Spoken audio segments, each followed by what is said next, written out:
নারী পুরুষের দাফন কাফনের নিয়ম জানতে চাই।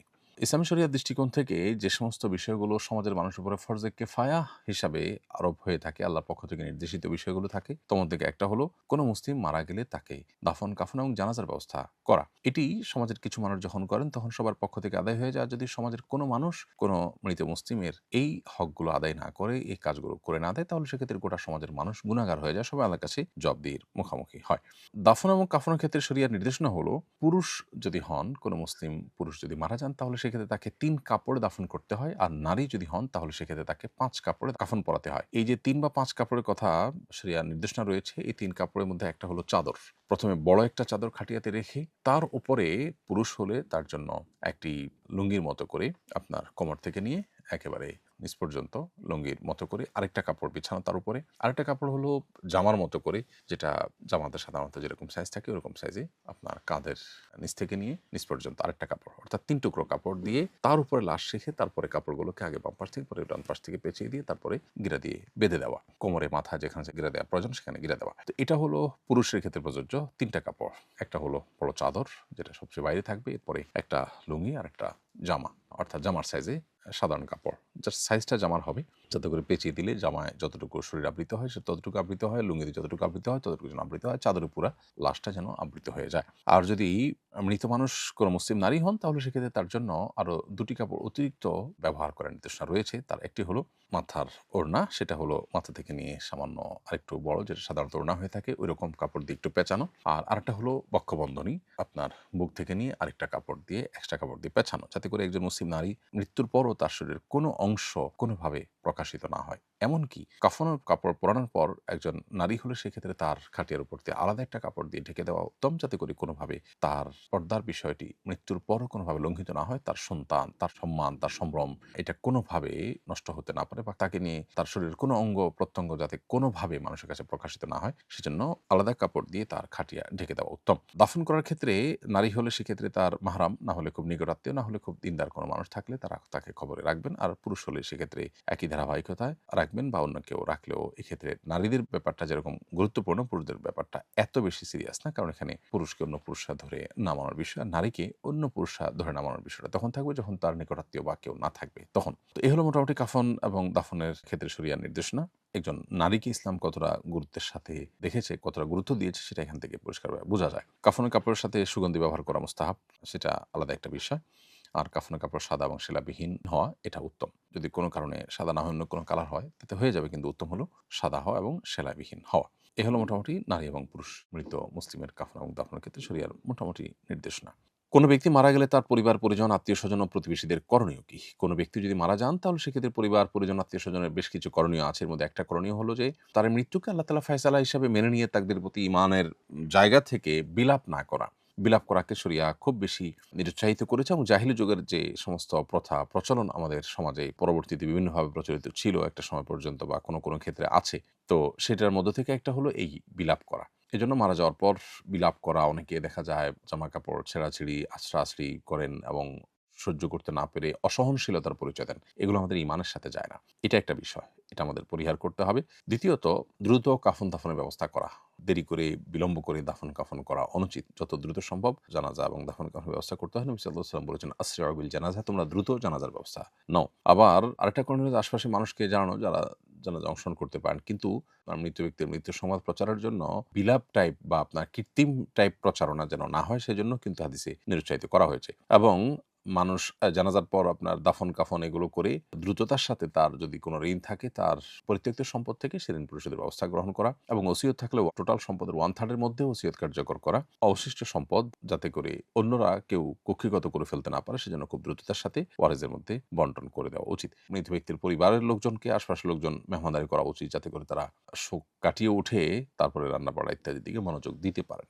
সেটা প্রতিবেশী বা অন্যদের কাজ, সে সাথে তারা সমবেদনা জানাবে, জানাজা শরিক হবে। এই কাজগুলো তাদের করণীয় অংশ। আমার কাগজপত্র নকল করে আমার নামে উপবৃত্তির টাকা তোলা হয়েছে। পরে সেই টাকাটা আমাকে দেয়া হয়েছে। কিন্তু বাস্তবে আমি এই উপবৃত্তি পাওয়ার যোগ্য নই। এখন শরীয়তের দৃষ্টিতে আমার করণীয় কি? এর উত্তর হলো যে আপনি যেটার যোগ্য নন, কিন্তু নকল কাগজপত্র দিয়ে আপনার জন্য সেই সুযোগ সুবিধা আদায় করা হয়েছে, এটি অন্যায় করা হয়েছে। যারা এটি করেছেন তারা গুনাহের কাজ করেছেন। আর আপনি একজন মুসলমান হিসাবে আপনার দায়িত্বশীলতার জায়গা থেকে এটি আপনি ভোগ করতে পারেন না, কারণ এটি আপনার হক নয়, অধিকার নয়। অতএব এই অন্যায়ভাবে যেটি তোলা হয়েছে সেটা আপনি ভোগ করতে পারবেন না, বরং যে প্রতিষ্ঠান থেকে তোলা হয়েছে সেই প্রতিষ্ঠানে এটি ফেরত দেওয়ার ব্যবস্থা গ্রহণ করতে হবে। ওয়াকফের জমি পরিবর্তন করা যাবে কিনা? আমার নানা রাস্তার পাশে একটি জমি কবরস্থানের জন্য ওয়াকফ করে গেছেন। এখন আমরা চাচ্ছি এই জমির পরিবর্তে রাস্তা থেকে তুলনামূলক দূরে অবস্থিত আরেকটি জমি কবরস্থানের জন্য নির্ধারিত করতে, এমনটা করা যাবে কিনা? উত্তর হলো না, ওয়াকফের জমি পরিবর্তন করা যাবে না, এবং যেটা ওয়াকফ করে গেছেন কেউ সেটা আর বিক্রিও করা যাবে না, পরিবর্তনও করা যাবে না। এটা যে জন্য ওয়াকফ করে গেছেন সেটার জন্যই ফিক্সড হয়ে যাবে, এবং এক্ষেত্রে পরবর্তীতে ওয়ারিসরা পরিবর্তন বা চেঞ্জ করার অধিকার সংরক্ষণ করেন না। পরিষ্কারভাবে সহিহ মুসলিম হাদিসে নবী সাল্লাল্লাহু আলাইহি ওয়াসাল্লাম এ ব্যাপারে নিষেধাজ্ঞা আরোপ করেছেন। যে বাড়িতে কেউ মারা যায় সে বাড়িতে নাকি ৩ দিনের ভেতর চুলায় আগুন ধরানো যায় না। এ বিষয়ে ইসলাম কি বলে? এটা সম্পূর্ণ কুসংস্কারাচ্ছন্ন কথা। কোনো বাড়িতে কোনো মানুষ মারা গেলে সে বাড়িতে আগুন ধরানো যাবে না, এমন কোনো বাধ্যবাধকতা নেই। তবে এটা ঠিক যে মৃত ব্যক্তির পরিবার যেহেতু শোকার্ত থাকে, এজন্য আশপাশের লোকদের কর্তব্য তাদের জন্য খাবার পাঠানো, যাতে করে তাদের রান্না করতে না হয় বা রান্না করার মতো মানসিকতা তাদের থাকে না, সেজন্য তাদের পাশে দাঁড়ানো দরকার। নবী করিম সাল্লাল্লাহু আলাইহি ওয়াসাল্লাম তার একজন নিকটাত্মীয় মৃত্যুর পর অন্যদেরকে নির্দেশ করেছেন যে তোমরা তাদের জন্য খাবার প্রস্তুত করো, কারণ তাদের যে শোক চলছে সেই শোকের কারণে তারা আসলে রান্না করা মতো মানসিক অবস্থায় নেই। তো এটা তো ভিন্ন জিনিস, কিন্তু ওই বাড়িতে চুলোই জ্বালানো যাবে না, ধরালে গুনাহ হবে, এরকম কোনো কথা কোরআন হাদিসের কোথাও বলা হয়নি। এটি নিছকই আমাদের সামাজিক কুসংস্কারগুলোর একটি। সরকারি চাকরিজীবী হিসেবে বরাদ্দ পাওয়া বাসার এক রুম যদি ভাড়া দিয়ে রাখি, তাহলে শরীয়তের দৃষ্টিতে কোনো অসুবিধা আছে কিনা? সাধারণত সরকারি চাকরিজীবীদের যে বাসা দেওয়া হয়, এই বাসা ভাড়া দেওয়ার কোনো অধিকার বা সুযোগ থাকে না, কারণ এই বাসাটা তাকে শুধু ভোগ করার জন্য দেওয়া হয়, এটা ভাড়া দেওয়ার অনুমোদন থাকে না। অতএব এই বিধিমালা লঙ্ঘন করে আপনি সেটিকে ভাড়া দিতে পারেন না।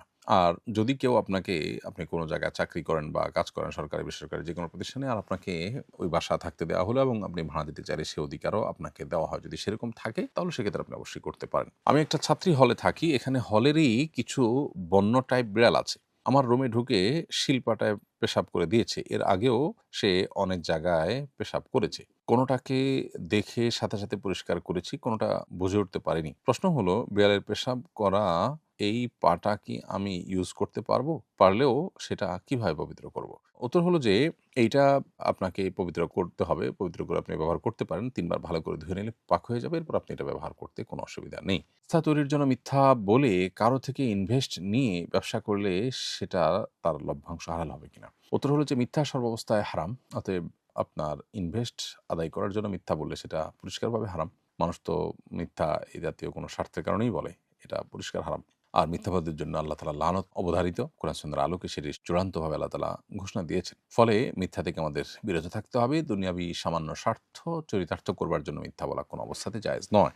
তবে ব্যবসায়িক মুনাফা অর্জন করলে সেটা হালাল হবে যদি ব্যবসাটা আপনার বেসিক্যালি হালাল হয়। মৌলিক ব্যবসাটা হালাল হলে তার উপার্জনটা বা তার লভ্যাংশটা আপনার জন্য হালাল হতে পারে।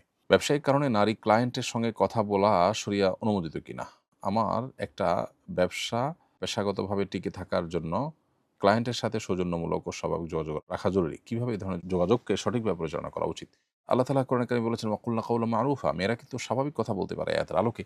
যার কারণে সাধারণ কথা বলতে পারেন, কথার ভিতরে কোনো প্রকার কোমলতা সৃষ্টি না করে সাধারণ সৌজন্যতা বজায় রেখে যেটুকু কথা বলা দরকার সেটুকু বলতে পারেন। ফিতনা সৃষ্টি হতে পারে, তিনি আপনাকে নিয়ে বা চিন্তা করতে পারে, সেরকম কোনো পথ যেন উন্মুক্ত না হয় সেদিকটা আপনাকে খেয়াল রাখতে হবে। প্রয়োজনে অন্য বিকল্প যদি না থাকে তাহলে সেক্ষেত্রে প্রয়োজনের কথা আপনি অবশ্যই বলতে পারবেন। টাকনু ঢেকে মোজা পরার বিধান জানতে চাই। উত্তর হলো, টাকনু ঢেকে মোজা পরতে কোনো অসুবিধা নেই, বরং মোজা টাকনু ঢেকেই থাকে সাধারণত। কোনো কোনো মোজা যদিও টাকনুর নিচে থাকে, কিন্তু টাকনু ঢেকে মোজা পরতে অসুবিধা নেই। মূলত উপর দিক থেকে মানুষের যে সমস্ত পোশাক ঝুলে থাকে, সেটা চাদর হোক, লুঙ্গি হোক, জামা হোক, এগুলো টাকনুর নিচে যাওয়ার ব্যাপারে নিষেধাজ্ঞা রয়েছে পুরুষের ক্ষেত্রে। মোজার ক্ষেত্রে সেটি নয়, কারণ মোজার জিনিসটাই হলো টাকনুর নিচে উপরে দুটা মিলিয়ে দুটা অংশ জুড়িয়ে ঢাকার জন্য। অতএব মোজার কথাটা ভিন্ন। আসুন্নাহ ফাউন্ডেশন, উম্মার স্বার্থে সুন্নাহর সাথে।